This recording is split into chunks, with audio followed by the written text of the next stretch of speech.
सुप्रभातम बच्चों। आज moral science में मानव अधिकार, हेडिंग में मानव अधिकार।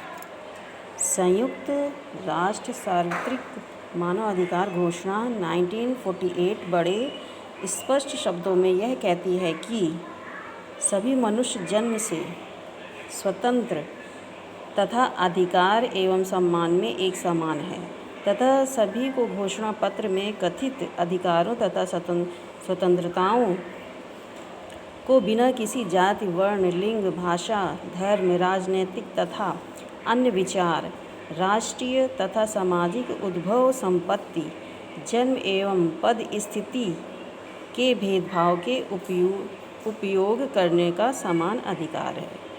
घोषणा के क्षेत्र में सभी स्त्री पुरुष, बच्चे, नर मादा आ जाते हैं। ठीक है। अब हेडिंग में डालिए बाल अधिकार।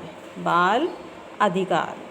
अब इसमें बच्चों मानव अधिकारों के मामले में इस बात का विशेष ध्यान रखा गया है कि महिलाओं तथा बच्चों को उनके अपने अपने अधिकार प्राप्त हों। यह कोई रहस्य नहीं है कि असंख्य बच्चों की शिक्षा तक पहुंच नहीं है।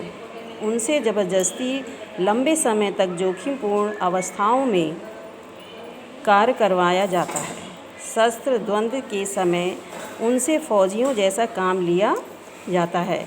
उनके विद्यालयों तथा अध्यापकों पर लक्षित आक्रमण होते हैं तथा उन्हें कारावासों एवं अन्य संस्थाओं में अत्यंत अमानवीय अवस्थाओं में सड़ने गलने के लिए छोड़ दिया जाता है और उनके आत्मसम्मान पर कुठाराघात किए जाते हैं।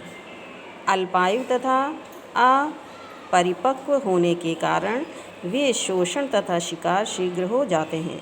कई बार उनका दुरुपयोग उन्हीं व्यक्तियों द्वारा भी होता है जो उनके अवेक्षा के लिए उत्तरदायी होते हैं। इस प्रकार की बढ़ती समस्या से निपटने के संयुक्त राष्ट्र ने 1989 ईस्वी में एक बाल अधिकार महासम्मेलन का आयोजन किया, जिसमें सभी सदस्य राष्ट्रों द्वारा एक बाल अधिकार न्यायाचार तथा उनके प्रति राज्य की बाध्यता पर हस्ताक्षर किए गए।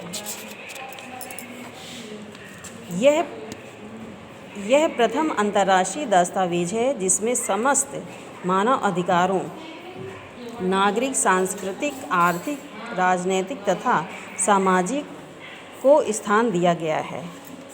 4 सामान्य सिद्धांत जिन पर सभी बाल अधिकार आधारित हैं इस प्रकार हैं। ठीक है बच्चों। अब जो ये बाल अधिकार के प्रकार हैं वो कल पढ़ेंगे। ये कॉपी में करिएगा और समझिएगा और लिखिएगा। धन्यवाद।